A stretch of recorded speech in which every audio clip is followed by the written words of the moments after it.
വാഹനത്തിന്റെ ഉള്ളിൽ ലീക്കാകുന്ന വാതകം ശ്വസിച്ചും ഷോർട്ട് സർക്യൂട്ടിലൂടെയും മരണം സംഭവിക്കുന്നത് ഒഴിവാക്കാൻ പുത്തൻ കണ്ടുപിടുത്തങ്ങളുമായി കുറ്റിപ്പുറം ഗവൺമെന്റ് ടെക്നിക്കൽ ഹൈസ്കൂളിലെ വിദ്യാർത്ഥികൾ പി വിഷ്ണുറാമും മുഹമ്മദ് ആതിഫുമാണ് പുതിയ കണ്ടുപിടുത്തവുമായി എത്തിയത്.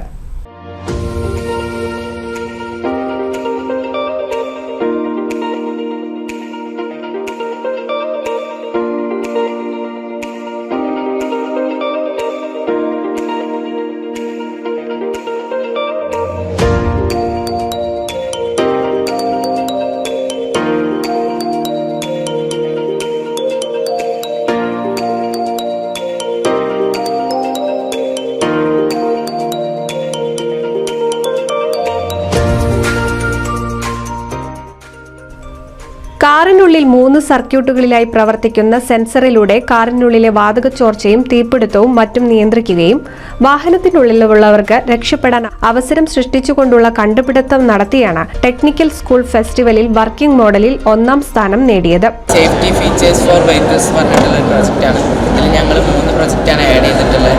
Emergency window system, emergency lock system, പിന്നെ ഒബ്ജക്റ്റ് അവോയ്ഡൻസ്. ഫ്രണ്ടിൽ എന്തെങ്കിലും ഒബ്ജക്റ്റ് വരുന്ന ടൈമിൽ വണ്ടി തന്നെത്താനെ കണക്ഷൻ കട്ടാക്കും, അതിൻ്റെ ബ്രേക്ക് പിടിക്കുകയും ചെയ്യും. പിന്നെ സീറ്റിലിരിക്കുന്ന ടൈമിൽ മാത്രമേ വണ്ടി ഓണാവും. സീറ്റിലിരിക്കുന്ന ഒരു ഫോഴ്സ് സെൻസർ വെച്ചിട്ട് ആ ഫോഴ്സ് സെൻസറിൽ ഇരിക്കുന്ന ടൈമിൽ കണക്ഷൻ ഓണാവും, അതേപോലെ തന്നെ ബ്രേക്ക് റിലീസാവും. പിന്നെ ഇപ്പം അടുത്ത് കുറച്ച് ന്യൂസുകളിൽ കേട്ട് എസിയുടെ ഗ്യാസ് ലീക്കായിട്ട് ആൾക്കാർ മരിക്കുന്ന ഒരു സംഭവം ഉണ്ടായിട്ടുണ്ട്. അതിനെ റെസിസ്റ്റ് ചെയ്യാൻ വേണ്ടിയിട്ട് ഞങ്ങളൊരു പ്രൊജക്റ്റ് ചെയ്തിട്ടുണ്ട്, എമർജൻസി വിൻഡോ സിസ്റ്റം പറഞ്ഞിട്ടുണ്ട്.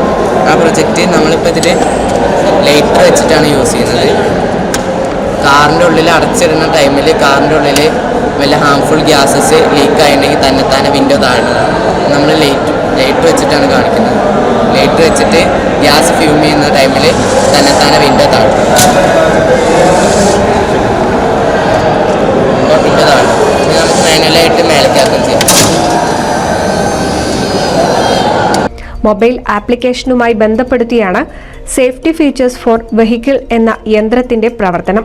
വാഹനത്തിന് എന്ത് സംഭവിച്ചാലും ആരുടെ മൊബൈലുമായിട്ടാണ് ബന്ധപ്പെടുത്തിയത് ആ മൊബൈലിലേക്ക് സന്ദേശമെത്തും. ഡ്രൈവർ സീറ്റിൽ നിന്ന് അബദ്ധത്തിൽ പുറത്തേക്ക് വീണുപോയാലും വാഹനം മുന്നോട്ടു പോകില്ല. ഇത്തരത്തിലുള്ള സംവിധാനമാണ് സേഫ്റ്റി വെഹിക്കിൾ എന്ന പേരിലുള്ള യന്ത്രത്തിൽ സജ്ജീകരിച്ചിരിക്കുന്നത്. NCV news, Kuttippuram.